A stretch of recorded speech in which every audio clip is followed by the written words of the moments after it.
Le 8e jour, vers 15h30, heure locale, Jean-Céline s'aperçut qu'elle avait mangé sa carotte.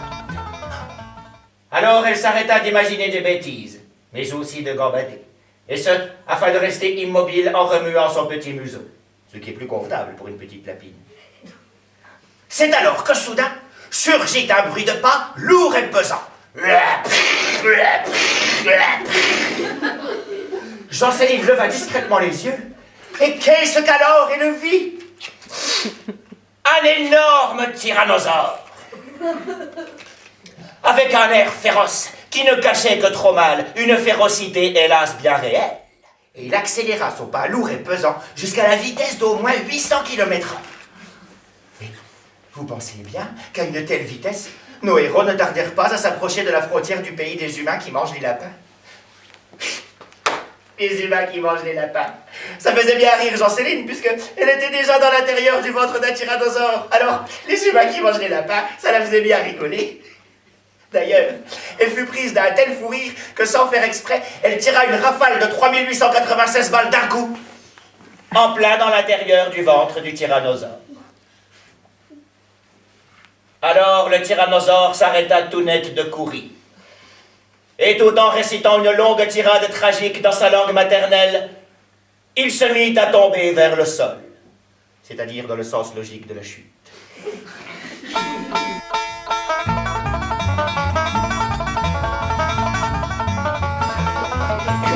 Enfin, la dernière survivante était Jean-Ouin.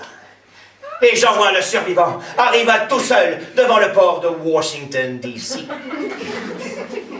Et là, pendant un interminable quart d'heure, l'ex-petit lapin pluridécédé hurla sa rage dans les eaux territoriales des United States of the USA. Et les gens ne voyaient pas quel danger invisible les menaçait. Ils vaquaient à leurs occupations. Or, quelque part sur un toit, maligne dans les fils ingénieux de sa toile, une araignée au beau costume observait tout cela de ses 8 yeux. Elle seule comprit qu'un péril dangereux risquait de faire du mal aux gens. Et soudain, en un éclair, elle s'élança comme la foudre à travers le ciel de la capitale du monde. Et les gens ne tardèrent pas à bientôt la reconnaître. Regardez, c'est Spider, l'araignée. Look, it's Spider, the Spider. Et tout le monde avait envie de l'écraser avec des objets contondants. Cependant, la courageuse super-héroïne accourait par la voie des airs, virevoltant de coin de mur en coin de mur. Pendant quelques jours, tout de même, car c'est une petite araignée et Washington est une bien grande ville. Et puis, elle arriva sur les lieux du crime. Et là, gardant son sang-froid devant l'adversité, Spider tissa un fil. Oh, dirent les gens, un fil! Et ce fut incroyable, car suspendu à son fil, Spider plongea dans l'eau afin de pêcher Jean-Ouin avec elle-même. Et cela ne manqua pas de réussir, car Jean-Ouin était méchant, et il mordit à l'hameçon sans hésiter. Mais quelle ne fut pas sa surprise lorsqu'il se vit saisi par 8 pattes rouges et bleues.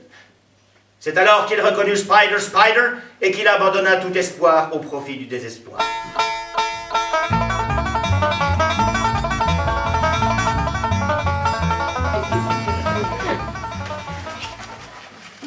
Le pays enchanté des lapins est bordé d'un côté par le pays tout rose des bisounours.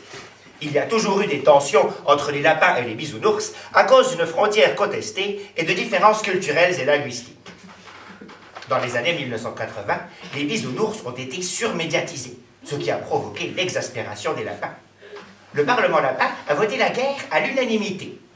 Et les lapins, vainqueurs des bisounours, en ont profité pour envahir les petits poneys et les déporter au pays des ogres, où ils furent tous dévorés.